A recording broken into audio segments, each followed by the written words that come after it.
Hola, yo soy Felipe y en este video realizaremos un breve resumen del libro La vaca, del autor Camilo Cruz. Iniciando con el prólogo, lo único que nos dice es que desde que escuchó la historia de la vaca han sido muchas las veces que la ha repetido y la ha modificado un poco hasta llegar al punto en el que se encuentra actualmente. Ya en el capítulo 1 nos cuenta la historia de la vaca. Nos cuenta cómo un maestro y un discípulo, en uno de sus viajes, conocieron a una familia muy pobre, que lo único que poseía y de lo que se mantenían era una vaca. El maestro decidió matar la vaca y huir con su discípulo para darle una lección.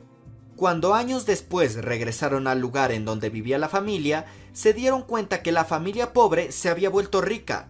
Les preguntaron cómo y la familia dijo que cuando vieron que alguien mató a su vaca y ya no podrían depender de ella, decidieron empezar a trabajar y de esa forma mejoraron su estilo de vida. En el capítulo 2 nos da a entender que las excusas son las vacas de las personas, que son ideas erróneas que nos mantienen mal, pero no tanto como para que deseemos buscar algo mejor. Dice que debemos matar a nuestras vacas para poder avanzar, pues son estas las que nos atan a la mediocridad. Menciona que el fracaso es bueno porque nos permite buscar mejorar o resignarnos, pero que el conformismo nos hace permanecer como estamos aun si somos infelices. En el capítulo 3 dice que hay diferentes clases de vacas que debemos evitar. Algunas de estas son las que justifican la mediocridad, como por ejemplo, no estoy bien, pero hay otros que están peor. Las que hacen que echemos la culpa a alguien más, por ejemplo, es que el gobierno no está creando empleos. Las de las falsas creencias, como por ejemplo, entre más tiene uno, más esclavo es de lo que tiene. Las que buscan excusar lo inexcusable, por ejemplo, es que no tengo tiempo. Las de la impotencia, por ejemplo, es que nunca he sido bueno para eso. Las filosofales, que se basan en dichos comunes, como por ejemplo, es que unos nacen con estrella y otros nacemos estrellados. Y las del autoengaño, por ejemplo, yo no lo hago porque no quiero. En el capítulo 4 habla de que las vacas o limitaciones se pueden originar por diferentes razones, como por ejemplo autocomplacerse aunque los resultados sean dañinos, como las personas que fuman aunque saben que es malo para su salud.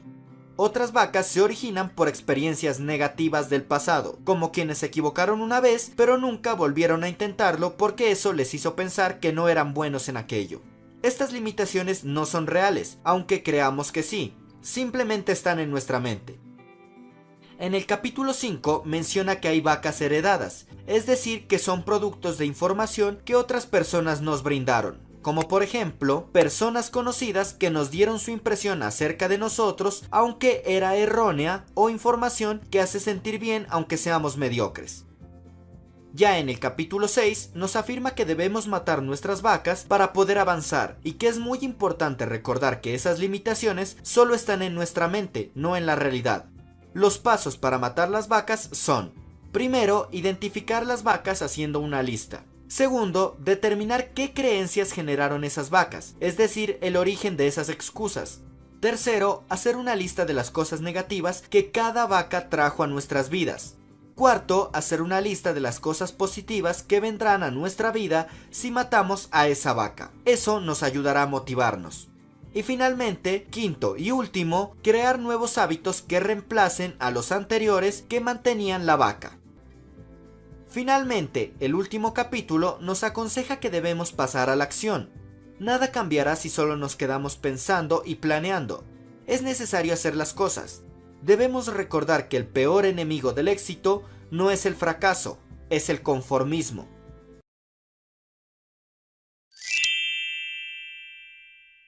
Capítulo 1. Og Mandino, el autor del libro El vendedor más grande del mundo, iba a regresar a su hogar después de no haber podido ir a trabajar por una tormenta de nieve. Cuando llegó al estacionamiento, vio que un hombre anciano alimentaba a las aves en plena tormenta. Eso le pareció un acto muy noble y sorprendente. El autor del libro necesitaba sacar su carro en el estacionamiento, pero para ello debía abrir una barra. Cuando intentaba abrirla, no le daba tiempo de volver al carro, porque la barra se cerraba, posiblemente algún fallo debido a la tormenta. El autor estaba frustrado. pero de repente el hombre anciano se ofreció a ayudarle. Le dijo que aunque era viejo, era bastante fuerte, así que si intentaba abrir nuevamente la barra, él podría sostenerla para que no se cierre mientras movía el auto. El autor accedió e hizo lo que el hombre le ordenaba, pero cuando el anciano levantó la barra, verlo le recordó tanto a una figura familiar que se sorprendió.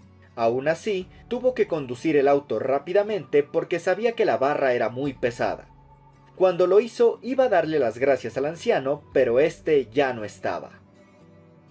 Capítulo 2. A finales de primavera, Og Mandino iba a regresar a su hogar después de un duro día de trabajo.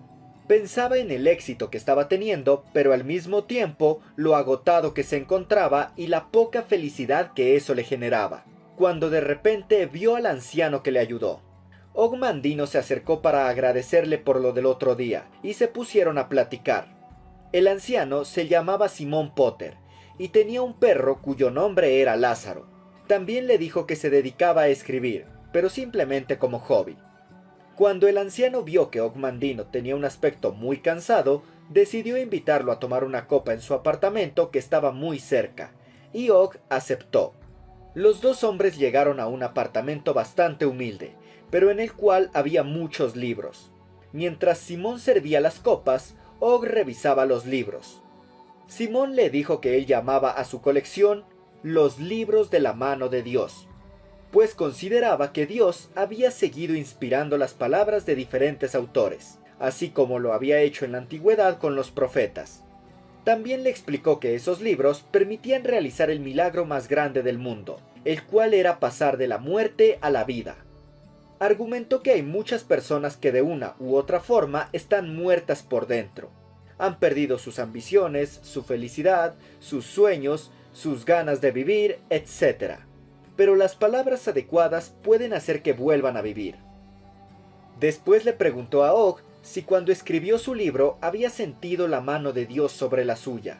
Og Mandino respondió que no estaba seguro, pero se comprometió a regalarle su libro para que Simón lo descubriera. Después, Og miró dos fotografías en las que había una mujer y un muchacho. Simón le contó que eran su esposa y su hijo, pero que ya habían fallecido. Para que el momento no fuera incómodo, Og Mandino cambió de tema y le preguntó a qué se dedicaba. A lo que Simón respondió que era un trapero, pero no uno cualquiera. Él se dedicaba a encontrar personas rotas y ayudarles a mejorar su vida. Le contó cómo una vez habló en repetidas ocasiones con un hombre que estaba cayendo en el alcoholismo y lo convenció de cambiar su vida. Ahora ese hombre vive en otra parte felizmente con su familia y su propio negocio. Aquel hombre no era rico, pero ahora era feliz. Og le preguntó si estaba bien inmiscuirse en las vidas de otras personas, y Simón respondió que Dios ejecuta los milagros a través de la gente. Finalmente se despidieron, pero Og pensaba que si Simón se dedicaba a rescatar humanos, ¿por qué perdía el tiempo con él si era un hombre exitoso? Capítulo 3. Og pensó en Simón durante todo el día mientras trabajaba. Muchas preguntas venían a su mente. Al finalizar el día, tomó una copia de su libro que le había pedido a la secretaria y se dirigió para reunirse con Simón.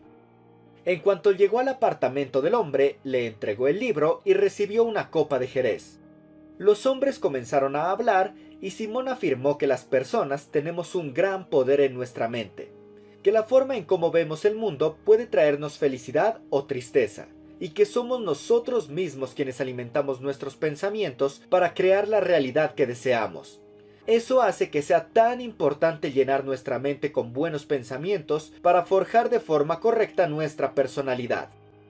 Mientras hablaban, Og le confesó que tenía una especie de presentimiento de ya conocerlo, y le pidió a Simón que le cuente su historia. Simón comenzó diciéndole que él fue propietario y director de una gran compañía importadora y exportadora, que tenía 10 sucursales en el mundo, pero que la principal se encontraba en Damasco. Og Mandino se sorprendió mucho porque la historia de Simón tenía grandes similitudes con la historia del libro El vendedor más grande del mundo. Og le pidió que le cuente sobre su familia, y Simón respondió que tenía una esposa y un hijo, pero que no podía compartir mucho tiempo con ellos porque se dedicaba mucho a trabajar, Aún así, decidió establecer una fecha para su retiro, y que cuando lo hiciera, dejaría una gran parte de sus riquezas a sus empleados, lo cual era nuevamente una coincidencia con el libro El vendedor más grande del mundo. Lamentablemente, antes de poder retirarse, estalló la Segunda Guerra Mundial, y los nazis capturaron a la esposa y al hijo de Simón. Lo contactaron para decirle que si los deseaba en libertad, debía cederles todos los derechos de sus riquezas. Simón obviamente no dudó y entregó todo, pero cuando regresó a Alemania fue capturado y llevado a un campo de concentración. Así estuvo durante toda la guerra, y cuando ésta finalmente terminó y él fue liberado, se enteró de que su esposa y su hijo habían sido asesinados. Después de esos acontecimientos, Simón decidió viajar a Estados Unidos, pero simplemente conseguía trabajos mal remunerados porque, aunque tenía los conocimientos para crear riqueza nuevamente, ya no estaba motivado para nada al haber perdido a su familia. Pasó por muchos trabajos hasta que finalmente fue conserje de una escuela en la cual se jubiló por su vejez, y con el dinero de la pensión pudo permitirse sobrevivir. Og Mandino le preguntó qué fue lo que lo inspiró a ayudar a las personas como trapero, y Simón le dijo que después de recibir la pensión se había dedicado simplemente a autocompadecerse y vivir encerrado, hasta que en una ocasión vio a una mujer que necesitaba ayuda, y él la ayudó. Hacerlo le dio tanta satisfacción que decidió que seguiría ayudando a más personas. Finalmente, Og Mandino le preguntó cuál era el nombre de su esposa, y Simón respondió que Elisha. Og tomó el libro del vendedor más grande del mundo, lo llevó a la página 14 y le mostró a Simón que el nombre de su esposa coincidía con el nombre de la esposa del personaje principal del libro.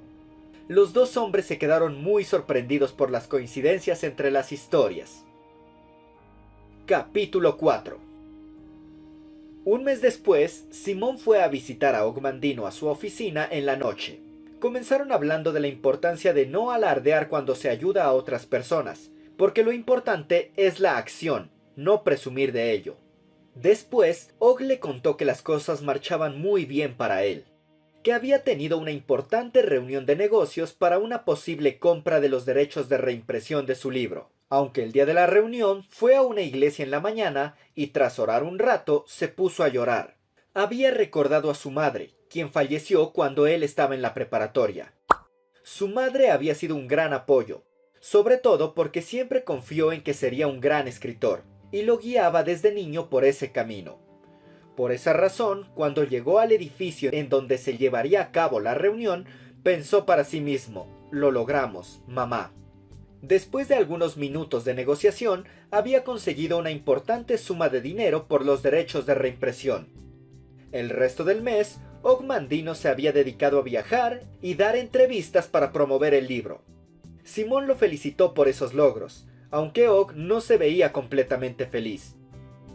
Og le preguntó a Simón si ya había leído el libro, a lo que Simón respondió que sí, pero que quería contarle todo en su departamento bebiendo una copa de jerez. Ya en el departamento, los hombres hablaron sobre las sorprendentes similitudes entre la vida de Simón y la del protagonista del libro El vendedor más grande del mundo, y ambos reflexionaron sobre la intervención de Dios en esos acontecimientos. Og Mandino le preguntó a Simón sobre el número de personas que había ayudado, y este respondió que a 100 personas, aunque también contó que en un inicio no le había sido fácil ayudar a todos, porque cada persona es diferente, a pesar de que los problemas pueden ser similares. Así que antes de empezar a ayudar, decidió prepararse y estudiar mucho, sacando valiosas enseñanzas de los libros. Después de algunos meses de reflexión y estudio, había conseguido formular unas normas básicas en papel, las cuales transmitían un valioso mensaje de esperanza que debía leerse por 100 días consecutivos. Él decía que lo que escribió era básicamente un memorándum de Dios, y lo había impreso y fotocopiado 100 veces. Por eso estaba seguro de haber ayudado a 100 personas, a quienes les había entregado una copia del memorándum una vez se aseguraba de que tenían la intención de ayudarse a sí mismos. Og Mandino le preguntó si aún tenía alguna copia impresa de esas palabras, y Simón respondió que solamente le quedaba el original, pero como ya estaba viejo y no podía seguir ayudando a las personas por mucho más tiempo, quería hacer lo mismo que el personaje del libro El vendedor más grande del mundo, y transmitirle ese mensaje a alguien más para que pueda ayudar a más personas. Y la persona que había elegido era Og Mandino. Pero antes de empezar a compartir esa sabiduría con otras personas, el mismo Og debía comenzar leyendo durante 100 noches las palabras para ayudarse a sí mismo a encontrar la felicidad y la paz mental. Og Mandino aceptó mientras se percataba de que su libro se encontraba en la parte superior de la colección de libros de Simón. Capítulo 5. Aunque no hablaron sobre el memorándum de Dios durante el verano y el otoño, Og Mandino y Simón Potter siguieron hablando con frecuencia. Los hombres forjaron una buena amistad. Og observaba a Simón como si fuera su mentor, y Simón miraba esas conversaciones como si estuviera preparando a Og para que fuera un trapero al igual que él. Simón tenía grandes conocimientos sobre diferentes temas, y las ideas clave de las conversaciones que tuvieron son: que cada persona tiene la llave de su libertad, que Dios no arroja a ninguna persona a un agujero lo suficientemente hondo como para que no pueda salir, que existen personas que prefieren esconderse para evitar el riesgo a fracasar, pero que eso es un error, que es mejor intentar y fracasar que nunca intentar, que es importante mantener una actitud positiva frente a la vida y siempre tener en cuenta que hay personas que se encuentran peor, que debemos usar nuestras cualidades e incluso nuestros defectos a nuestro favor, que si se desea algo hay que estar dispuesto a sacrificarse por ello, que en la vida siempre habrá problemas, no se puede tener una felicidad perpetua, pero hay que aprender a lidiar con esas emociones y situaciones para poder avanzar, que la idea de no ser el centro del universo puede llegar a ser atemorizante, pero no hay que olvidar que cada persona es un ser especial. Todos los seres humanos somos valiosos. Que se debe mantener encendida la esperanza, porque es lo único que nos salvará. Que el éxito no debe medirse simplemente en términos monetarios. Y que debemos tomar la decisión de cómo deseamos vivir nuestra vida. Capítulo 6. Cuando Simón cumplió 79 años, Og Mandino le regaló una flor de cristal. Simón estaba realmente feliz y muy agradecido, porque desde hace un buen tiempo había deseado plantar una flor, pero no había sido posible porque la contaminación de la ciudad las marchitaba. Él soñaba con que podría plantar flores en su ventana y también que las personas despertaran antes de que el mundo se convirtiera en un basurero. A pesar de ser una flor de cristal, decidieron ponerla en la ventana como un símbolo de la amistad que tenían y de la esperanza. Después, Og Mandino le pidió que le entregue el memorándum de Dios. Simón estaba de acuerdo, pero le preocupaba que tal vez las personas no quisieran leerlo, porque las ideas que ahí se expresaban eran muy sencillas, y eso a veces hace que las personas no las tomen en cuenta. Og dijo que para que la transmisión del memorándum de Dios tuviera éxito, se necesitaban dos cosas. La primera, que las personas desearan ayudarse a sí mismas, y por esa razón quisieran leerlo. Y la segunda, que sería bueno plasmarlo en un libro, incluyendo también la historia de cómo se conocieron Simón y Og Mandino. El libro se llamaría El milagro más grande del mundo. Simón le dijo que debía preparar unas últimas cosas y que en los próximos días le entregaría el memorándum de Dios. Capítulo 7. Og Mandino había estado de viaje y cuando regresó a su oficina observó un sobre que decía: un regalo de despedida de parte de un viejo trapero.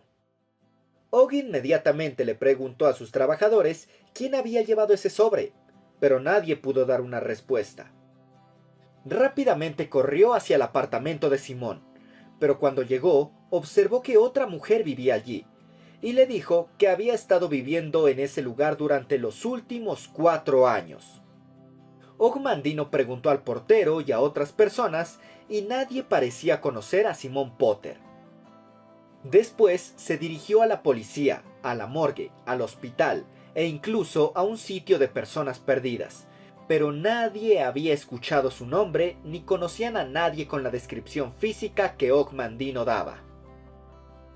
Regresó a su oficina y pensó estar volviéndose loco por el exceso de trabajo y el estrés, pero de pronto recordó el sobre, lo que implicaba que en algún punto Simón Potter sí existió. Capítulo 8. Ogmandino abrió el sobre en donde se encontraba el memorándum de Dios, escrito a máquina, una carta escrita a mano y un pequeño pedazo de tela con un alfiler. En la carta, Simón le expresaba el agradecimiento por el tiempo que habían compartido juntos. También le encargaba la misión de compartir el memorándum de Dios siempre y cuando siguiera estas reglas. Primero, que desde el día que comienza a leer el memorándum, marque 100 días en el calendario para llevar un control exacto. Segundo, que utilizar el alfiler y el pedazo de tela como un accesorio en su ropa durante los 100 días, pues serían un símbolo de que está cambiando su vida. Tercero, que no debería decirle a nadie el significado del alfiler y el pedazo de tela. Y cuarto, que tenía que leer el memorándum de Dios durante 100 noches antes de dormir. Mencionó que seguir esas recomendaciones le ayudaría a transformar su vida. Después mencionaba que esperaba que el memorándum de Dios ayudara a muchas personas. Dio a entender que su tiempo en este mundo había terminado, y finalmente se despidió diciéndole que no deje de escribir y que viva felizmente. Cuando Ogmandino terminó de leer la carta, siguió las primeras 2 instrucciones y finalmente se puso a llorar por la despedida de su amigo. Capítulo 9. El memorándum de Dios para ti puede resumirse en 4 leyes que te ayudarán a conseguir felicidad y éxito. La primera es anota tus dones, y se refiere a que hagas un listado con todas tus cualidades, y no omitas nada, porque cosas como poder ver, poder hablar, poder escuchar, poder caminar, son bendiciones que a veces no tomamos en cuenta. La segunda es proclama tu individualidad, que se refiere a que cada persona es diferente, y en lugar de intentar imitar a otros, debes aprovechar todas las cosas que te hacen diferente para destacar, convertir esas cualidades que te hacen único en tus fortalezas. La tercera es camina otro kilómetro, y esta se refiere a que sigas avanzando, que sigas perseverando, que no te detengas, que no te rindas, porque mientras más sigas desarrollándote, ya sea trabajando, estudiando o haciendo cualquier cosa de provecho, tarde o temprano obtendrás tus recompensas y encontrarás tu camino.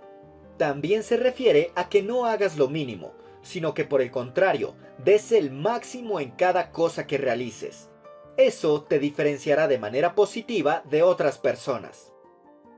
Y la cuarta y última ley se llama usa sabiamente tu poder de elección. Esto se refiere a que los seres humanos tenemos la capacidad de elegir. Puedes elegir si serás una persona honesta o serás un criminal. Puedes elegir hacer algo o no hacerlo. Y en la vida vas a tener que tomar muchas decisiones. Así que procura siempre tomar buenas decisiones. Elecciones que al final te traigan un beneficio a ti y un beneficio a las personas que te rodean. Finalmente, el memorándum concluía diciendo que hagas todas las cosas con amor, tanto para ti como para los otros. Capítulo 10. El día de la fiesta de Navidad en la oficina de Ogmandino, él fue el último en irse porque quería asegurarse de que ninguno de sus trabajadores cometiera algún error por beber de más, como por ejemplo, tener una discusión o conducir demasiado ebrio y provocar un accidente. Cuando ya todos se habían ido, decidió llamar a su editor y decirle que iba a escribir un nuevo libro, que iba a titularse El milagro más grande del mundo. Le dijo que le entregaría el libro dentro de 1 año y 1 mes. El editor estaba feliz de escuchar la noticia, y se despidieron deseándose feliz Navidad. Ogmandino salió de la oficina aunque se encontraba algo melancólico porque recordaba a Simón. De repente, levantó la vista hacia la ventana en donde vivía Simón Potter, y observó que ahí se encontraba la flor de cristal que le había regalado.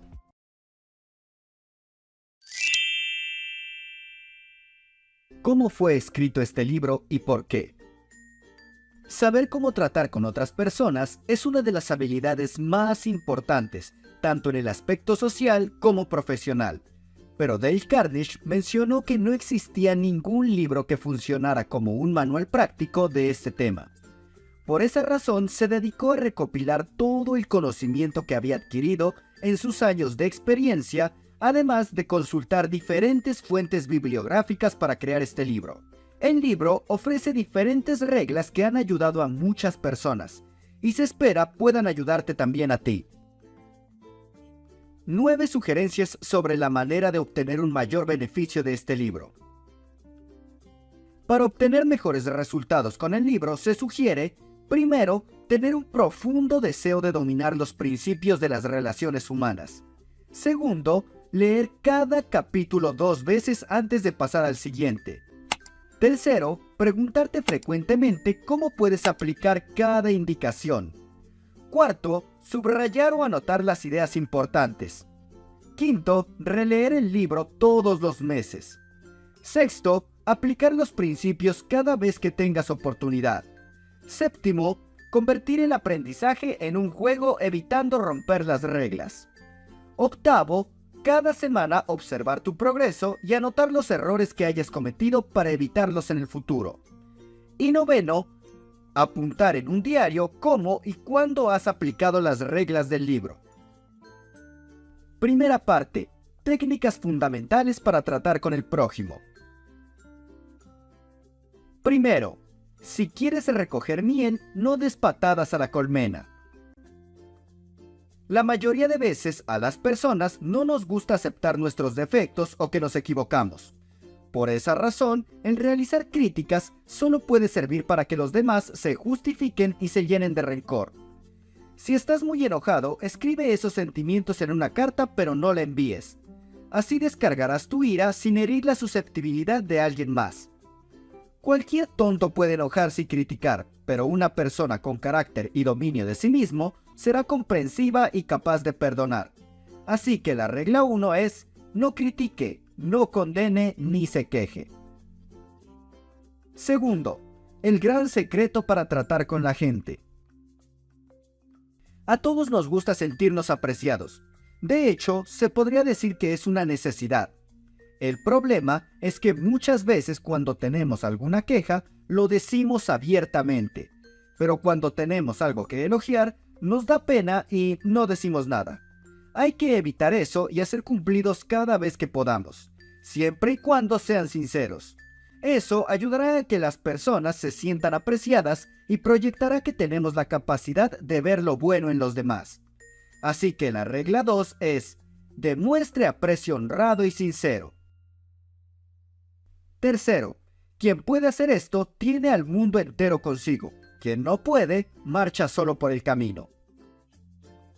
Cuando trates con otra persona, no pienses en lo que quieres tú, piensa en lo que quiere esa persona. Incluso si quieres algo para ti o un beneficio para ti, debes hablarle a la otra persona de cómo la situación puede beneficiarlo a él o puede obtener algo que le interese.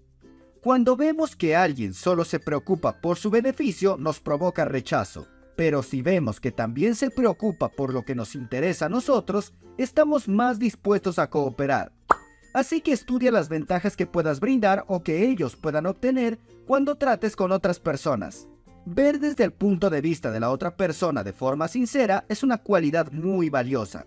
Si sabes lo que las otras personas quieren y puedes despertar un deseo en ellos que puedan satisfacer al cooperar contigo, los tendrás de tu lado.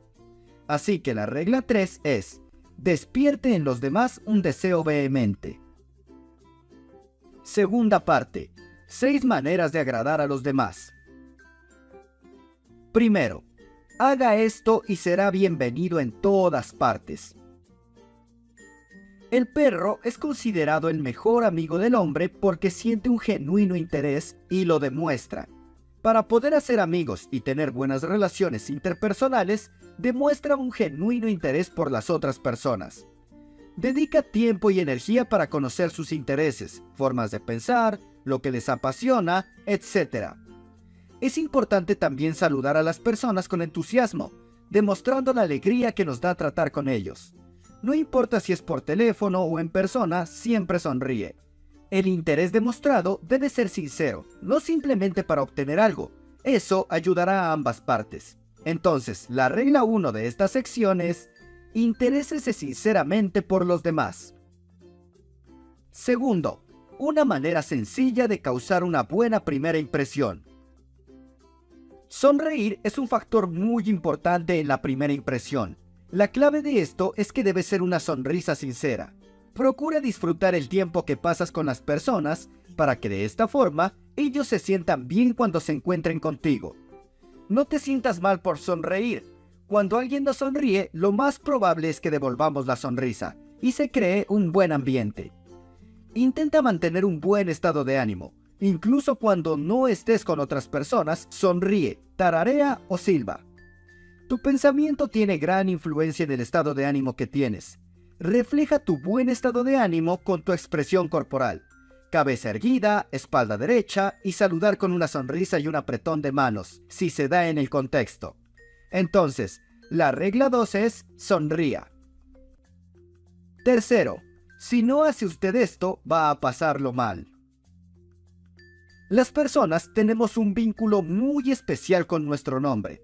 Es como una parte de nosotros mismos. Por esa razón, a todos les gusta que recuerden su nombre. Así que es importante que recuerdes los nombres de las personas que conoces y los uses cuando tengas oportunidad. Esa es una muestra de respeto y aprecio. Es más, muchas personas han realizado donaciones con la intención de que sus apellidos formen parte de lo que han financiado. Una buena forma de recordar los nombres es repetirlos una vez se conoce a la persona, y en cuanto se tenga oportunidad, escribirlo teniendo en mente la cara de la persona. Entonces la regla 3 es: recuerde que para toda persona, su nombre es el sonido más dulce e importante en cualquier idioma. Cuarto, fácil manera de convertirse en un buen conversador. Para ser un buen conversador es muy importante ser un buen oyente. A la mayoría de las personas les gusta hablar de sus cosas en una conversación. Así que para que tengan una percepción de que eres un buen conversador, es importante que escuches con atención lo que tengan por decir. Evita interrumpir y hacer observaciones o afirmaciones. Hay gente que en una conversación ya está pensando en lo que van a responder mientras la otra persona sigue hablando, cuando en realidad lo importante es escuchar con atención. Escuchar atentamente puede ayudarte a identificar cómo ayudar a la otra persona, lo cual es muy valioso tanto en las relaciones interpersonales como en las laborales o de negocios. Las personas con las que hablamos están más interesadas en ellos y en sus problemas que en nosotros y en los nuestros. No lo olvides. Así que la regla 4 es: sea un buen oyente, anime a los demás a que hablen de sí mismos. 5. ¿Cómo interesar a la gente? Cuando conozcas a alguien con quien desees tener una buena relación, dedícate a averiguar sus intereses y aprender todo lo que puedas de ellos. Hablar de las cosas que sean interesantes para la otra persona es un buen secreto para agradarles.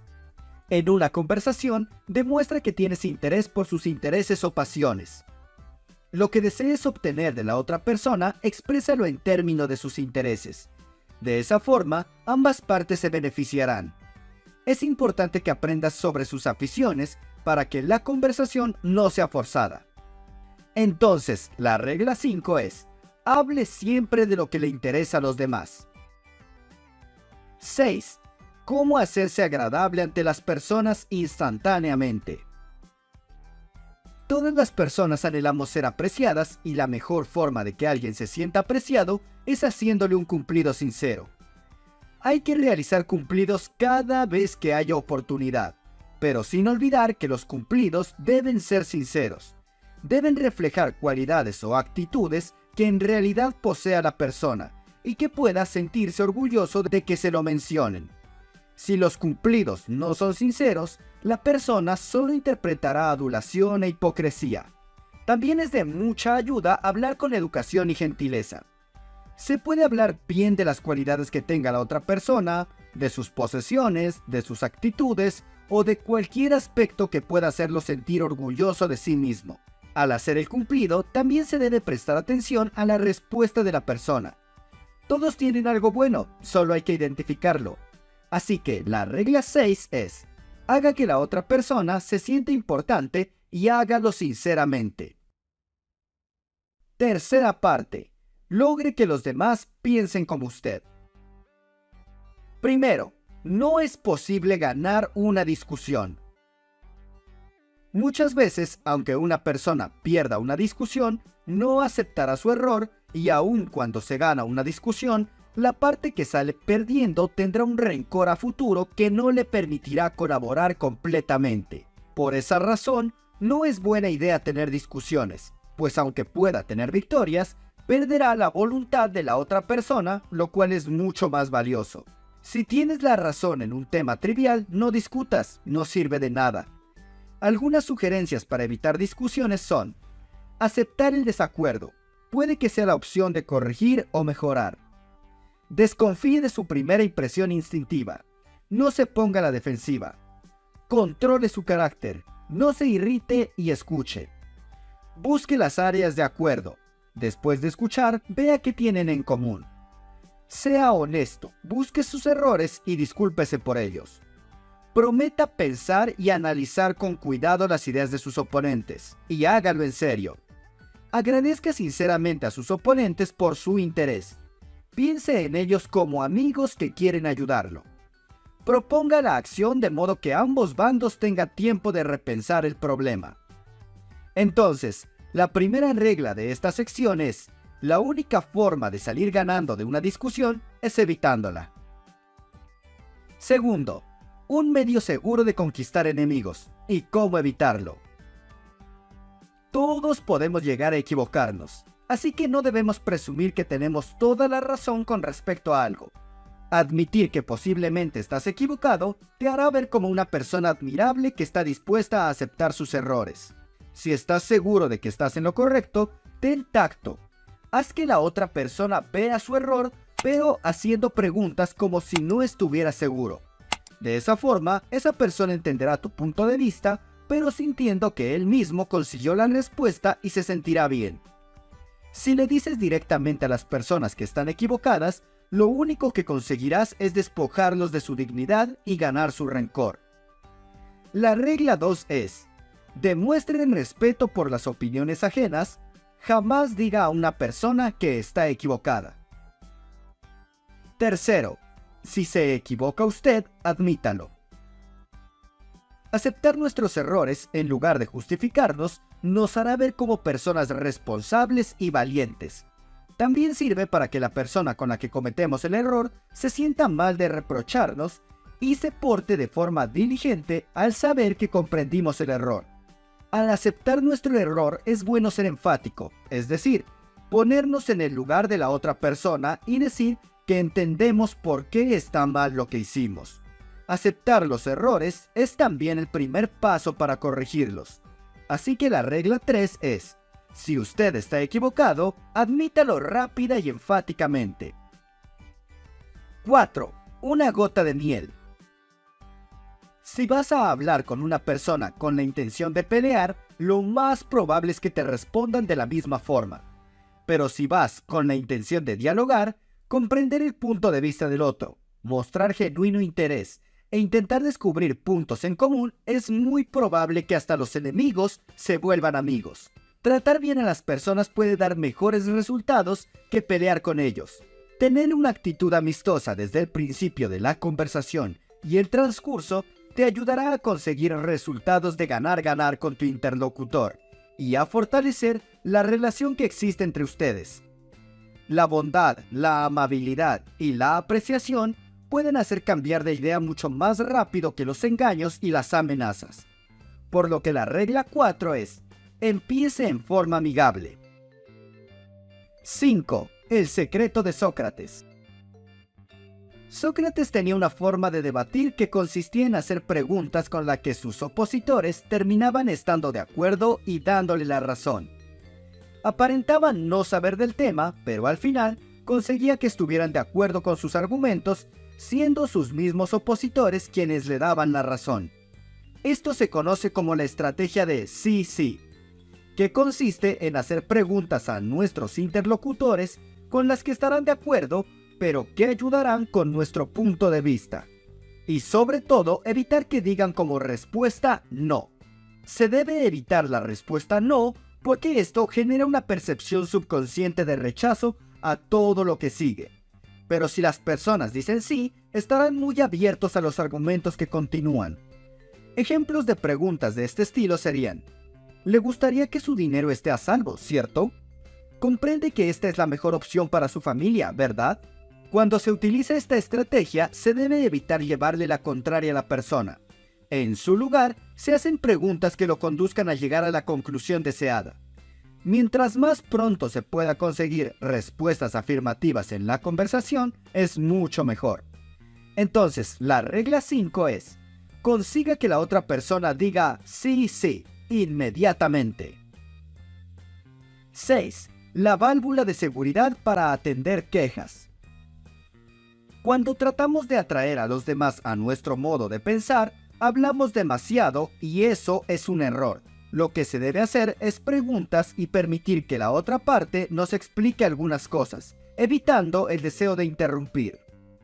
Dejar hablar a la otra parte y permitirle dar sugerencias puede ser ideal para solucionar conflictos o encontrar soluciones. Si la otra persona habla más que nosotros, tenemos la oportunidad de conocerla y saber cómo tratarla. Así que la regla 6 es: permita que la otra persona sea quien hable más. 7. ¿Cómo obtener cooperación? A nadie le gusta sentirse obligado a hacer algo. Preferimos que sea nuestra idea hacerlo. Por esa razón, no desórdenes directamente. Mejor, plantea las situaciones como inquietudes y que la acción a realizar se sienta como una idea de la otra persona. Por ejemplo, una empresa que vendía máquinas de rayos X invitó a unos doctores a que conocieran el equipo para que brindaran sugerencias. Los doctores que observaron el equipo se dieron cuenta de que era de tan buena calidad que decidieron comprarlo, además de sentirse orgullosos de que habían pedido su opinión. Por lo que la regla 7 es: permita que la otra persona sienta que la idea es de ella. 8. Una fórmula que le resultará maravillosa. Aunque una persona esté equivocada, va a creer que tiene la razón. Por ese motivo, no la censures. Sé empático y ponte sinceramente en los zapatos de esa persona. Si tienes empatía por la otra persona y consigues ponerte en su lugar, puede que la forma que se te ocurra de corregirlo o decirle las cosas sea de la manera más amable y con tacto posible, sin ofender. Aprender a pensar desde el punto de vista ajeno, tanto como desde el nuestro, es una habilidad muy valiosa. Es mejor tomarse algo de tiempo para captar la perspectiva del otro con empatía antes de empezar a hablar. No importa cuánto tiempo te tome. De tal forma que la regla 8 es: trate honradamente de ver las cosas desde el punto de vista de la otra persona. 9. Lo que todos quieren. Una frase que puede ayudar a suavizar a cualquier persona es: yo no lo puedo culpar por sentirse como se siente. Si yo estuviera en su lugar, no hay duda de que me sentiría de la misma manera. Esta frase puede ser pronunciada con sinceridad porque lo que somos y lo que hemos vivido es lo que determina nuestras acciones y forma de pensar. Además, pidiendo disculpas y simpatizando con el punto de vista de la otra persona, se puede conseguir que ella simpatice con el nuestro. Después de empatizar con la otra persona, se puede sugerir alguna solución dando a conocer los beneficios. Por ejemplo, cuando una maestra de piano quería que su estudiante se corte las uñas, comenzó por alabar lo bellas que las tenía, pero también que tenía mucho talento y que si quería mejorar significativamente, debía recortarlas y estilizarlas un poco. Esas palabras hicieron que la misma estudiante tomara la decisión de cortar sus uñas. Por lo que la regla 9 es: muestre simpatía por las ideas y deseos de la otra persona. 10. Una invocación que gusta a todos. Cuando una persona hace algo, sin importar si es algo bueno o malo, siempre intentará justificarlo con buenas razones o argumentos nobles. Eso es algo que se adapta a todas las personas, Incluso algunos criminales se han justificado pensando que cometieron sus crímenes por razones nobles. Con eso en mente, si usted quiere conseguir algo de alguna persona, convénzala de que de hacerlo, eso la convierte en alguien noble y lleno de valores. Por ejemplo, en una ocasión, un inquilino deseaba dejar el apartamento cuando aún faltaban 2 meses de su contrato. El arrendatario, en lugar de pelear y llevarlo a una disputa legal, que podría haberle costado más, decidió hablar con el inquilino y decirle que entendía que quería irse, pero que sabía que era una persona honorable y que respetaría el acuerdo si tenía tiempo de pensarlo. Así que podían hablar dentro de una semana. Cuando se reunieron nuevamente, el inquilino quería seguir manteniendo su imagen de hombre honorable, por lo que respetó el acuerdo y continuó en el apartamento pagando renta los meses restantes. La mayoría de personas son honradas y quieren responder a sus obligaciones. Si se utiliza el tacto y las palabras correctas, se puede conseguir mucha cooperación. Entonces, la regla 10 es: apele a los motivos más nobles. 11. Así se hace en el cine y en la televisión. ¿Por qué no lo hace usted? No basta con decir una verdad, hay que hacerla vívida, interesante, dramática, con el fin de llamar la atención, como se hace en la televisión y en el cine. Dramatizar los resultados de lo que ofrecemos le dará más poder a nuestras ideas y tendrá un mayor impacto en nuestro interlocutor. Es como cuando la tele muestran un comercial sobre un detergente. No solo dicen que quita las manchas, también muestran una camisa sucia y enfatizan los resultados. Sé creativo para encontrar la mejor forma de dramatizar tus argumentos, así que la regla 11 es: dramatice sus ideas. 12. Cuando ninguna otra cosa le dé resultado, pruebe esto. Una buena forma de motivar a las personas es estimular la competencia, avivar el deseo de superarse, de aceptar desafíos, en especial cuando se pone a competir entre varias personas, pues a todos les gusta ganar y a nadie le gusta perder. Plantee las propuestas como retos a superar. También puede plantearlas como juegos que estimulen. Esto puede ser aplicado en cualquier ámbito, pero tendrá especial efectividad en el trabajo. Recuerda proponer el reto de forma amable y no como un castigo o un insulto. Por lo que la regla 12 es: lance contacto, un reto amable. Cuarta parte, sea un líder. ¿Cómo cambiar a los demás sin ofenderles ni despertar resentimientos? Primero, si tiene usted que encontrar defectos, esta es la manera de empezar. Si tienes que realizar una crítica a alguien, dile primero un cumplido sincero. Hacer eso denotará que tú no solo ves los errores o defectos, sino también las cualidades, y ayudará a que la conversación no se sienta solo como un regaño. La regla 1 entonces es: empiece con elogio y aprecio sincero. 2. ¿Cómo criticar y no ser odiado por ello? Continuando con la regla anterior, si bien dar un cumplido antes de dar la queja puede ser positivo, cuando se utiliza la palabra pero, hará dudar de la credibilidad del cumplido y podría generar resentimiento. Por ejemplo, has hecho un muy buen trabajo, pero debes mejorar este aspecto. Para evitar eso, se recomienda utilizar otros conectores, como por ejemplo y. Has hecho un muy buen trabajo y sé que próximamente mejorarás este aspecto. El cambio de una sola palabra puede cambiar toda la intención de la oración. Esto se conoce como llamar indirectamente la atención. Hay que intentar ser creativo para buscar formas alternativas de mencionar lo que se debe mejorar o cambiar, sin que suene como un regaño, una queja o una orden. Así que la regla 2 es: llame la atención sobre los errores de los demás indirectamente. Tercero, hable primero de sus propios errores. Todos cometemos errores, especialmente cuando estamos aprendiendo algo. Así que cuando vayas a corregir a alguien, inicia hablando desde tu experiencia, mencionando los errores que cometiste y cómo los corregiste. Hacer eso ayudará a que las personas te vean como alguien accesible y que las sugerencias que brindas son bien intencionadas y no un simple regaño. Entonces, la regla 3 es: Hable de sus propios errores antes de criticar a los demás. 4. A nadie le agrada recibir órdenes. En lugar de usar directamente frases como haga esto, emplea otras que puedan ser sugerencias, como por ejemplo, ¿qué le parece hacer esto? O quizás si lo hacemos así sería mejor. Hacer preguntas puede hacer las órdenes más aceptables y también estimula la creatividad de la persona para ofrecer soluciones. Por lo que la regla 4 es, haga preguntas en vez de dar órdenes. 5. Permita que la otra persona salve su prestigio. Nunca humilles u ofendas a alguna persona y menos en público. De ser posible, nunca hagas algo que haga que una persona se sienta mal.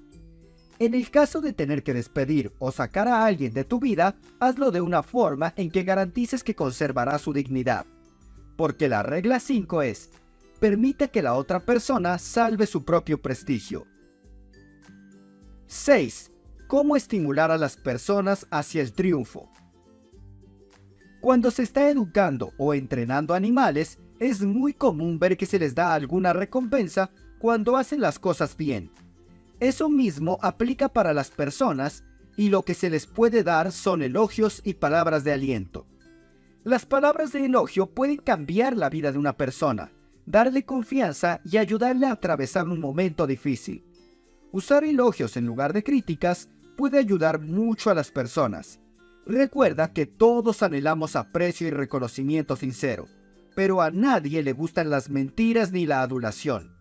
Elogiar a otro estimula sus capacidades y lo motiva a seguir realizando las actividades para conseguir más elogios.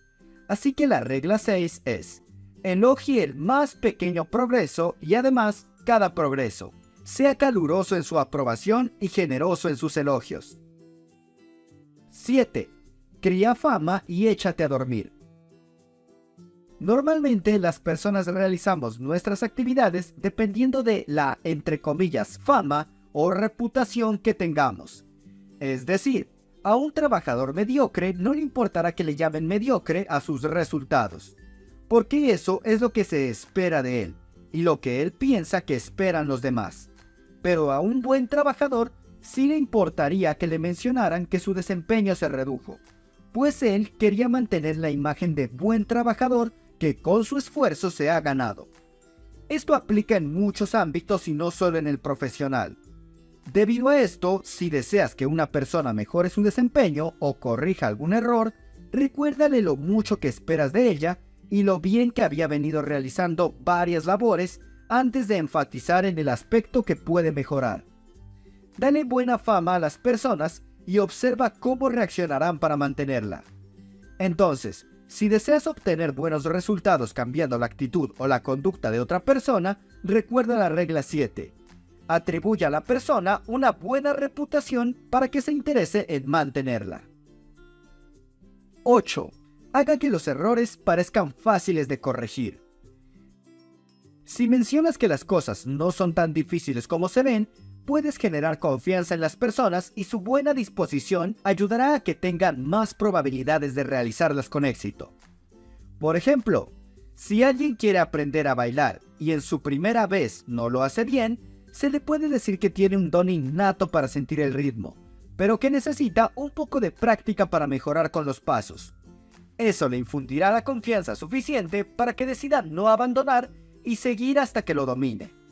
Creer que una cosa es fácil de hacer nos ayuda a que, en el momento de intentarlo, en realidad sea fácil o al menos no tan complicado. Decirles a las personas de forma amable que es fácil mejorar algo, hacerlo o corregirlo, los ayudará mucho. Por lo que la regla 8 es, aliente a la otra persona, haga que los errores parezcan fáciles de corregir. 9. Procure que la otra persona se sienta satisfecha de hacer lo que usted quiere. Para hacer que una persona se sienta satisfecha de lo que queremos que haga, se requiere usar las palabras adecuadas para que perciba un beneficio mayor o piense que el realizar la acción es su idea. Algunos consejos que se pueden dar para implementar esto son: ser sincero. no prometer lo que no se puede cumplir, olvidarnos de nuestros beneficios y concentrarnos en los de la otra persona.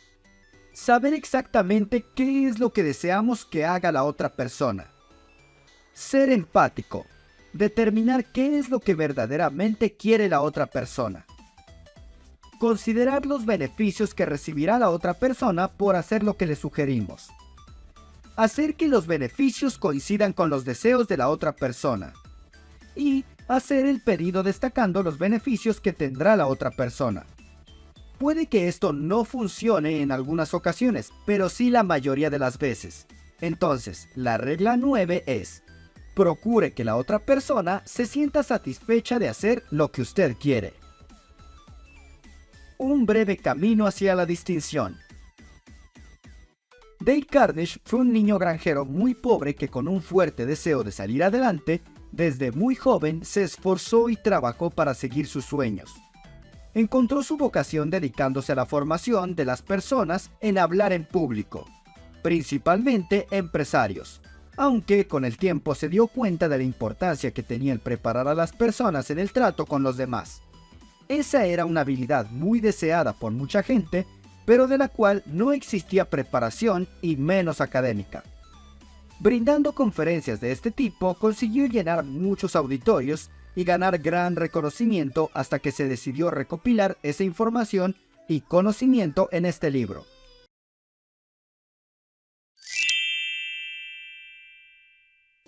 Capítulo 1. La historia comienza con Capi Rix, que era el fundador y director de una empresa maderera y de vapores. Tenía dos administradores de confianza, Mr. Skinner, encargado del negocio de maderas, y Matt Leasley, encargado del negocio de vapores. Los tres tenían un problema con su oficina de Shanghái, porque cada empleado que enviaban para dirigirla no era competente y al poco tiempo debían de elegir a una persona más. Capi Rix consideraba que se debe poner a prueba la competencia de los trabajadores en cada momento que estén dentro de la organización. Así, cuando se necesite ascender a alguno, no habrá problema en preguntarse: ¿será lo suficientemente capaz? Y también pensaba y sabía que más importante que la experiencia laboral de un trabajador es el valor necesario para asumir la responsabilidad. Estuvieron discutiendo y finalmente decidieron enviar de manera provisional a Andrews, uno de los trabajadores. Capítulo 2. Minutos después de esa reunión, llegó a visitar a Capi Rix un hombre llamado William Peck, quien era cojo y tenía amputado el brazo izquierdo. Peck fue a pedir trabajo a Capi Rix. Capi intentó enviarlo a hablar con otros trabajadores y gerentes de ese tema, pero Peck le dijo que ya había hablado con ellos y que le negaron el trabajo, que él tenía muchas ganas de trabajar en esa empresa y que lo haría mejor que nadie, siempre y cuando sea en un trabajo que pueda hacer, especialmente representante de ventas, es decir, vendedor. Capi Rix llamó a Skinner y le dijo que envíe a Andrews a dirigir la oficina de Shanghái y que el puesto de Andrews se lo dé a Peck. Peck fue a almorzar porque esa misma tarde iniciaba su trabajo, mientras Capi le decía a Skinner que le pague a Peck lo que valga su trabajo y que, como prueba de qué tan buen trabajador sería, le dé una madera de muy mala calidad para que la venda, pero a un precio justo para que no sea imposible venderla. Ahí recalcó la importancia de ser justos. Capítulo 3. Cuando Capi se iba a almorzar, se encontró de nuevo con Peck, quien le mostró su tarjeta de presentación en donde decía que trabajaba en la empresa de Capi Rix. Como era de alta calidad, Capi le preguntó desde cuándo tenía esas tarjetas, porque era imposible que se las hubieran elaborado en el momento en que fue a almorzar. Y Peck le respondió que desde hace una semana, porque desde ahí había decidido que trabajaría en esa empresa. Capi le dijo que le darían esa madera difícil de vender y Peck le dijo que puede vender cualquier cosa si vale el precio. Capítulo 4. William Peck empezó a vender la madera de mala calidad en diferentes estados, en cuanto aprendió precios, tarifas y todo lo demás. Vendió tanta que pronto le pidieron que vendiera de otras clases de madera y no solo la de baja calidad. Capi Rix ordenó a Skinner que le subiera el sueldo para que se sienta motivado al ver que valoraban su trabajo. Por su parte, Andrews, quien estaba en la oficina de Shanghai, no dio la talla y lo iban a destituir de ese cargo. Para ese punto, Cappy Riggs ya pensaba darle el cargo a William Peck, pero primero quería someterlo a la prueba del jarrón azul. Una semana después, Skinner llamó a Peck para que se reunieran el domingo en la tarde para hablar de asuntos importantes. Peck asistió a la casa de Skinner, pues le había dicho que estaba enfermo. Mientras hablaban, Cappy Riggs llamó a Skinner para que haga algo. Él le dijo que no podía, pero Peck se ofreció a hacerlo.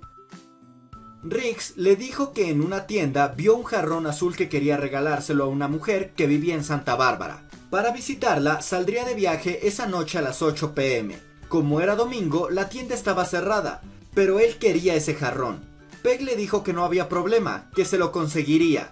En cuanto terminó de hablar con Skinner a las 3 p.m., Peck fue a buscar el jarrón. Primero se dirigió a buscar la tienda que le dijo Cappy Riggs, pero no estaba en la calle que le habían mencionado. Peck no se rindió y siguió caminando hasta que dio con la tienda que estaba cerrada. Pero ahí miró el nombre de la tienda, Brown's Art Shop. Peck fue a un hotel cercano y pidió un directorio y llamó a todos los Brown que había. Ninguno era el dueño de la tienda. Él regresó a la tienda y se percató de que el apellido podría ser Brown escrito de una forma diferente. Nuevamente llamó a todos con ese apellido haciendo el cambio en las letras, y el último resultó ser el dueño de la tienda, pero contestó la empleada de servicio diciendo que estaba visitando a otra persona. Peck buscó el número de esa otra persona en el directorio y llamó. Como el dueño de la tienda no quería contestar, Peck tuvo que mentir que la tienda se incendiaba. Cuando le contestó, Peck le dijo que la tienda estaba bien, pero que necesitaba urgentemente el jarrón. El dueño de la tienda dijo que no podía viajar para vendérselo, pero Peck insistió tanto que el dueño de la tienda le dio el teléfono de uno de sus empleados. Le dijo que lo llame de su parte y que le diga que le vendan el jarrón. Peck llamó al empleado que no estaba, pues contestó su madre que le dijo que estaba en un club pero no sabía en cuál. Peck llamó a todos los clubes, pero en ninguno lo conocían. Entonces Peck, para no rendirse, fue a la tienda con un martillo para sacar el jarrón a la fuerza, pero como había un policía patrullando, no pudo hacerlo. Regresó al hotel para llamar nuevamente al empleado y al fin contestó. Dijo que iba a llamar a su jefe y que si recibía la orden iría a venderle el jarrón. A las 9:15 el empleado llegó a la tienda acompañado de un policía por seguridad para así vender el jarrón. El empleado le dijo a Peck que el jarrón costaba $2,000. Como era una cantidad tan grande y no aceptaban los cheques de Peck, tuvo que llamar a Skinner, pero él no pudo ayudarlo. Después llamó al cuñado de Cappy Riggs para que le preste el dinero, pero él no lo ayudó e intentó convencerlo de que se rindiera. Peck no se rindió y negoció con el empleado para que recibiera un anillo de diamantes que él tenía por el jarrón hasta que pudiera cobrar su cheque y pagar los $2,000. Como el anillo costaba $2,500, es decir, que era más caro que el jarrón, el empleado aceptó. Debido a que el tren de Cappy Riggs ya había partido, Peck fue a buscar un amigo que tenía un avión para viajar a Valle de Salinas e interceptar el tren en el que viajaba Cappy Riggs. Así que Peck viajó en el avión y en cuanto vio el tren de Cappy Riggs, encendió un periódico e hizo una señal para que el tren se detuviera. Cuando el tren se detuvo, entró a buscar a Cappy Riggs. Cuando lo encontró, se disculpó por entregarle el jarrón a esa hora, le contó todos los problemas que tuvo y le dijo que cuando él promete algo, lo cumple. Cappy Riggs le contó que todos los problemas que tuvo Peck ya habían sido planeados, que todos habían sido sus cómplices, y que el jarrón costaba solo $10. Peck se enojó al pensar que todo fue una broma y casi renuncia, pero Cappy Riggs le dijo que todo fue una prueba para ponerlo a cargo de la oficina de Shanghai y que tendría un salario mucho más grande que el que tenía actualmente. Peck aceptó y dijo que no lo defraudaría. Cappy Riggs le preguntó si no sintió deseos de rendirse, pero Peck le dijo que desde que en una ocasión estuvo muy enfermo en el hospital y recibió apoyo de un amigo, su lema para todo era "lo haré". Como podemos ver, esta historia nos deja una gran enseñanza acerca de la perseverancia, acerca de comprometernos con lo que hacemos, de que si nos trazamos una meta, hagamos hasta lo imposible por cumplirla. Al igual que muchas de las otras reflexiones que realizo en el canal y puedes encontrarlas en la lista de reproducción que estoy señalando, esta historia solo cobra sentido si lo que aprendes aquí lo apliques en tu vida, lo cual sé que lo harás.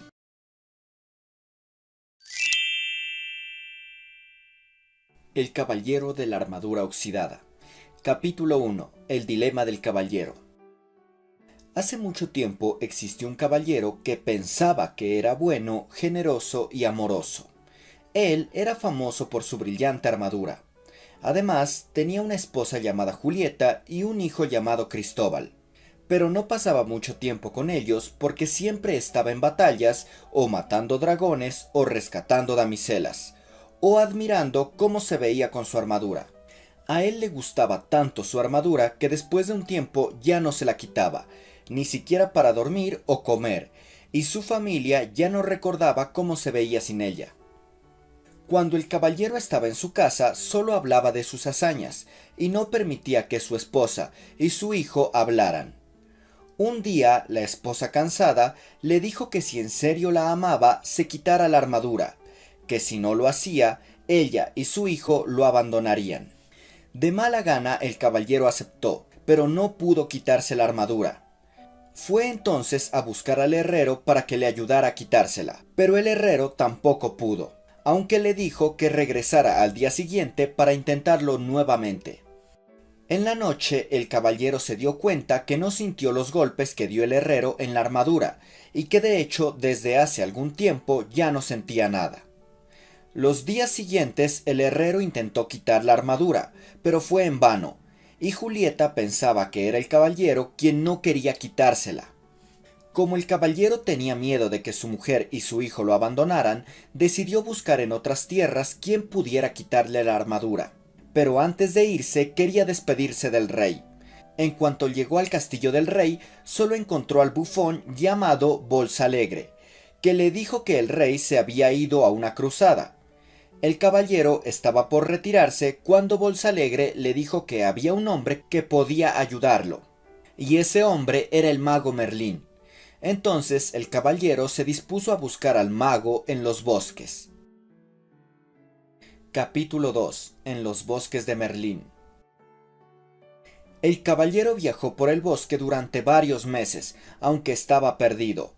Justo cuando ya estaba demasiado débil por el hambre y la sed, encontró a Merlín rodeado de varios animales.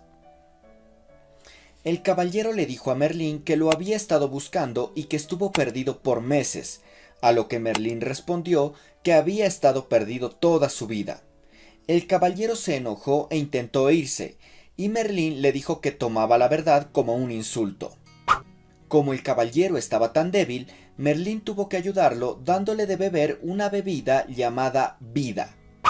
Esa bebida le pareció amarga, después agradable, y los últimos tragos fueron deliciosos. Merlín le dijo que era así porque así es la vida, que una vez la aceptamos empieza a parecernos deliciosa. Después, Merlín le dio de comer ayudado por los animales, quienes masticaban la comida y la introducían por la visera de la armadura. Con el pasar de los días, el caballero se fue sintiendo mejor y siempre le preguntaba a Merlín cuándo podría salir de la armadura, a lo que el mago contestaba que debía tener paciencia. Un día, mientras Merlín le cantaba a los animales, el caballero le preguntó si él había sido el maestro del rey Arturo. Merlín le dijo que sí, y el caballero respondió que sería imposible, porque Arturo había vivido hace muchos años. El mago respondió que el pasado, el presente y el futuro son uno cuando estás conectado con la fuente, el misterioso poder invisible que es el origen de todo. El caballero le dijo que no lo entendió, y Merlín le dijo que era porque intentaba comprender con la mente, pero que la mente es limitada. El caballero le dijo que su mente era muy buena, y Merlín le dijo que esa mente lo había atrapado en la armadura. Continuaron hablando y Merlín le dijo que llevaba la armadura por miedo. El caballero dijo que debía protegerse en las batallas. Merlín le preguntó por qué debía ir a las batallas, y el caballero respondió que era porque debía demostrar que era bueno, generoso y amoroso. Entonces el mago le dijo que si él era todas esas cualidades, porque tenía que demostrarlo. Al día siguiente, el caballero le preguntó a Merlín si era posible que él no fuera bueno, generoso y amoroso. Como Merlín no quiso dar una respuesta directa, el caballero se enfadó y se fue. El caballero se sentó cerca de un árbol y se preguntó en voz alta si él era bueno, generoso y amoroso. A lo que una pequeña voz le respondió que probablemente no, porque se había sentado en su cola. El caballero volteó a ver y se trataba de una ardilla. El caballero se movió y se disculpó, aunque la ardilla le dijo que posiblemente eso hacía siempre, herir a las personas y después pedir disculpas. Después de un rato fue a hablar con Merlín y le dijo que creía estar volviéndose loco porque había hablado con una ardilla. Merlín le dijo que ese era un buen signo, porque se estaba volviendo lo suficientemente sensible para sentir las vibraciones de otros.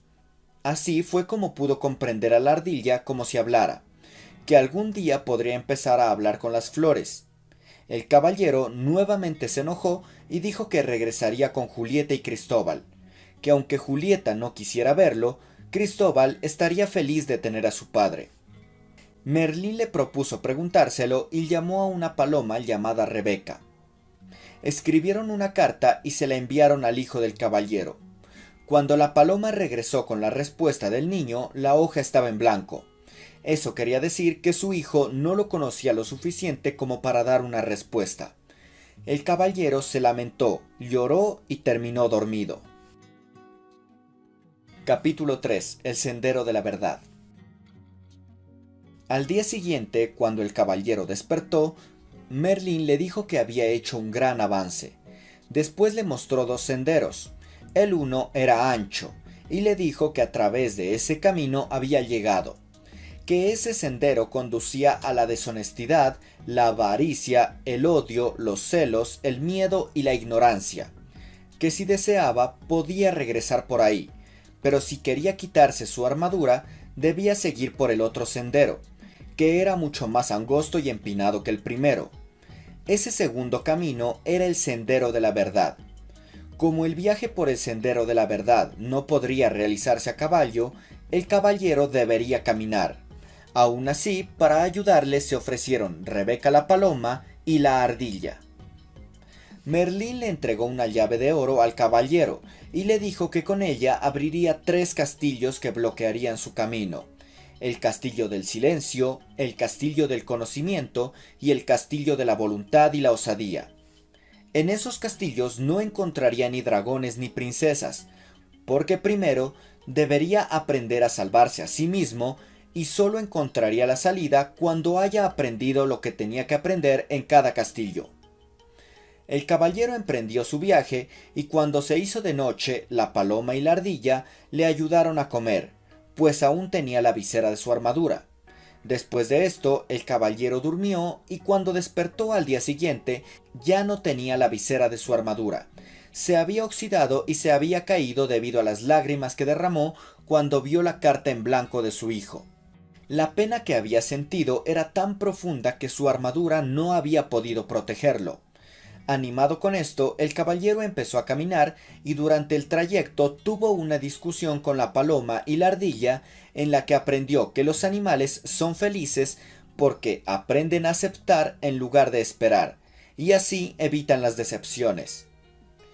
Cuando llegó a la puerta del primer castillo, la ardilla y la paloma dijeron que lo esperarían del otro lado, porque no podían entrar con él. Capítulo 4. El castillo del silencio. El caballero, algo asustado, entró en el castillo, pero solo vio una chimenea encendida, así que se sentó. Después de estar un tiempo en la habitación de ese castillo, se dio cuenta que ahí también se encontraba el rey, el cual le dijo que él también se encontraba recorriendo el camino de la verdad, aunque ya lo había hecho en otras ocasiones. Pero como sus súbditos no entendían lo que era el camino de la verdad, cuando él se disponía a recorrerlo, siempre decía que estaba en una cruzada. El caballero estaba sorprendido de que el rey, siendo tan sabio, estuviera ahí, pero el rey le dijo que la sabiduría era lo que le permitía saber cuándo estaba atrapado y regresar ahí para aprender más de sí mismo. Que muchas personas están atrapadas en sus armaduras sin darse cuenta. El caballero le preguntó si podrían atravesar el castillo juntos, pero el rey le dijo que es algo que debía hacer solo. El rey se fue por una puerta que apareció en la pared y desapareció una vez la cruzó. Cuando el caballero se quedó solo, comenzó a cantar. Cuando se cansó de cantar y solo había silencio, pudo comprender que tenía miedo de estar solo. En ese momento vio una puerta en la habitación. Cuando la atravesó, había una habitación igual que en la que estaba hace un momento, solo que era mucho más pequeña. En la siguiente habitación empezó a recordar su vida y se dio cuenta que siempre había tenido miedo de estar solo. En ese momento se abrió una nueva puerta, que conducía a una habitación aún más pequeña. En esa habitación, después de pensar un rato, descubrió que siempre perdía el tiempo hablando de lo que había hecho y de lo que iba a hacer. Nunca había disfrutado de lo que pasaba en el momento. En ese momento apareció una nueva puerta. En la siguiente habitación se dio cuenta de que la mayor parte de su vida no había escuchado realmente a nada ni a nadie. Eso lo hizo sentir triste porque sabía que su esposa había sufrido, pero él no la había escuchado. Esa tristeza hizo llorar al caballero. Lloró tanto que el fuego de la habitación se apagó y la habitación casi llegó a inundarse, pero entonces se abrió una nueva puerta, que lo conducía a una habitación aún más pequeña que las anteriores. En esa habitación el caballero se preguntó por qué cada vez se hacían más pequeñas las habitaciones, y una voz le respondió que era porque se estaba acercando a sí mismo. La voz que le respondió era su verdadero yo. La voz dijo que ahora podía escuchar a su verdadero yo porque estaba lo suficientemente silencioso como para oírlo. Como el caballero estaba confundido, decidió llamar Sam a su verdadero yo. El caballero decidió descansar y cuando despertó se dio cuenta que estaba afuera del castillo, con Rebeca la paloma y la ardilla. El caballero vio que gran parte de su armadura se había deshecho, y los animales le hicieron saber que había estado ahí más de una noche, que era el tiempo que el caballero había creído que le tomó atravesar el castillo. Como el caballero estaba confundido, decidió llamar a Merlín, quien le confirmó que había estado en el castillo durante un largo tiempo, y que todo lo que ocurrió ahí adentro era real, incluso hablar con Sam, su verdadero yo. Merlín le dijo al caballero que el tiempo pasó sin que se diera cuenta porque estaba escuchando a su verdadero yo. El caballero respondió que no entendía, pero Merlín le dijo que lo haría cuando hubiera pasado por el castillo del conocimiento. Capítulo 5. El castillo del conocimiento.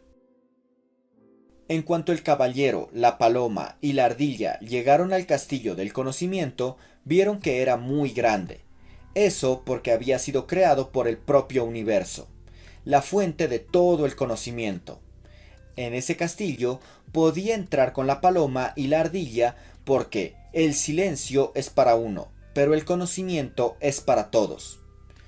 Cuando entraron al castillo, vieron que éste estaba completamente oscuro y solo se podía ver un letrero que decía: «El conocimiento es la luz que iluminará vuestro camino». Eso significaba que mientras más cosas supieran, más luz habría en el interior del castillo. Cuando descubrieron eso, se encendió una luz. Después encontraron otro letrero que preguntaba: ¿habéis confundido la necesidad con el amor?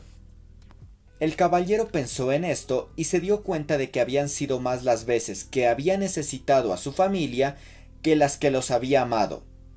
Había utilizado mucho a Julieta para las labores del hogar y demás, y había utilizado mucho a su hijo por las expectativas que tenía en él. El caballero lloró y se sintió arrepentido por haberlos necesitado más de lo que los había amado. También pensó en que había necesitado mucho del amor de ellos porque no se amaba a sí mismo. Cuando se dio cuenta de esa gran verdad, más luces en el castillo se encendieron, y también apareció Merlín, quien le dijo que ya había descubierto una gran verdad, y que a partir de ahora empezaría a amarse, porque conocía la verdad, y la verdad es amor. La luz que iluminaba el castillo era distinta porque no hay nada más hermoso que la luz del conocimiento. Después, Rebeca lo llamó para que viera un espejo en el castillo. Aquel espejo reflejaba cómo es cada persona en verdad. Cuando el caballero se miró, vio un hombre bueno, con un rostro lleno de inocencia y belleza. Entonces escuchó la voz de Sam que dijo: «Ese es tu potencial, ser hermoso, inocente y perfecto». Pero que hasta entonces no había podido ser así porque usaba una armadura invisible entre él y sus verdaderos sentimientos. Esa armadura después pasó a ser visible y permanente. El caballero dijo que si no hubiera escondido sus sentimientos, no habría podido ir a las cruzadas para demostrar que era bueno, generoso y amoroso. En ese momento se dio cuenta que no tenía nada que demostrar, que era bueno, generoso y amoroso. Cuando estaba a punto de lamentarse por haber desperdiciado su vida, su verdadero yo le dijo que no lo había hecho, que necesitaba tiempo para aprender todo lo que ha aprendido. El caballero se miró nuevamente en el espejo y supo que para tener todas las cualidades que veía en su reflejo, solo debía reclamarlas, porque siempre habían estado ahí. Con esa nueva verdad, el castillo se iluminó por completo, y pudo salir a un patio que tenía un gran manzano.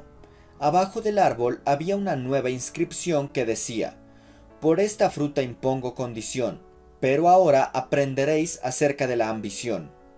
Con esa frase, el caballero, Merlín y los animales reflexionaron acerca de la ambición de los humanos, acerca de la ambición de tener muchas cosas, aun cuando no hay necesidad de eso, porque ni los animales ni las plantas tienen ambiciones, y aún así son felices.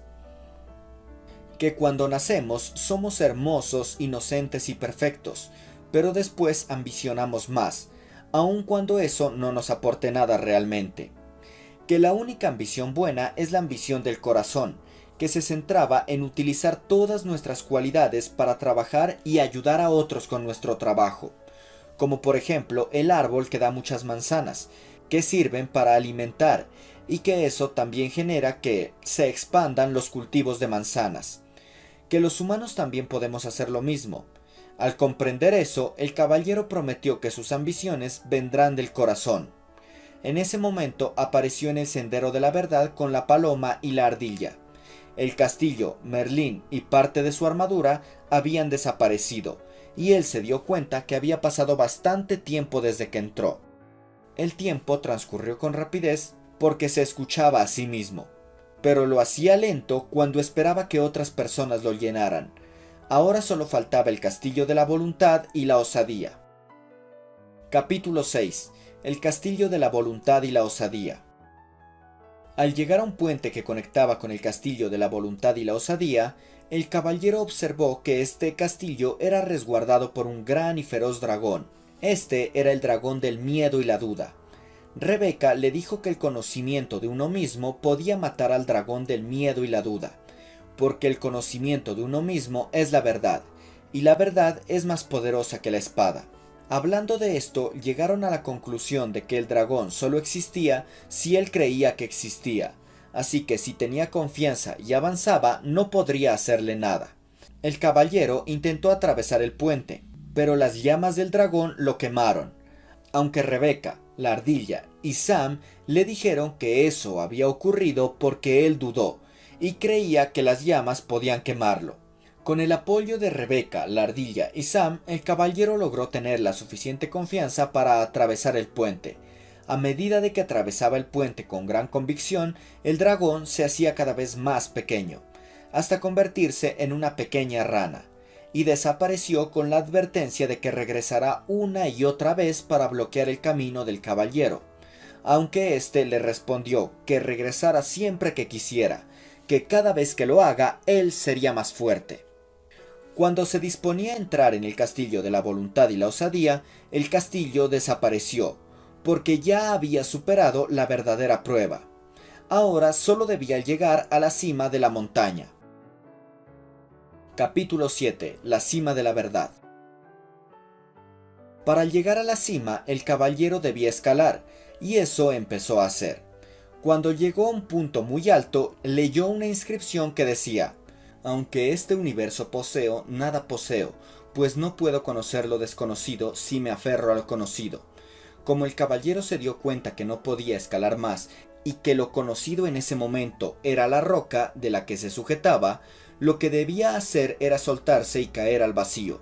Aquella idea lo aterró, pero Sam, su verdadero yo, logró convencerlo. Le dijo que se dejara ir y que confiara, que simplemente confiara, ya sea en la vida, la fuerza, el universo, Dios o como quisiera llamarlo. El caballero decidió hacer eso y se soltó. A medida de que iba cayendo, recordó a todas las personas a las que había culpado por su vida, como por ejemplo a sus padres, maestros, esposa, hijo y amigos, y fue desprendiéndose de todos los juicios que había hecho contra ellos. Mientras caía, vio su vida con claridad y ya no juzgó ni se excusó, y se prometió que nunca culparía a nada ni a nadie más por los errores y las desgracias. Que él era la causa y no el efecto. Esto le dio una sensación de poder y calma. Justo en ese momento empezó a caer hacia arriba y sintió que era parte del cielo y la tierra. Llegó a la cima de la montaña porque su voluntad de abarcar lo desconocido lo había liberado. El caballero respiró profundamente y se sintió en paz. Se dio cuenta el daño que le había hecho todas las lágrimas que no había derramado, y había quedado completamente libre de la armadura. Porque ahora el caballero era el arroyo, era la luna, era el sol, podía hacer todas las cosas a la vez y más, porque era uno con el universo, era amor.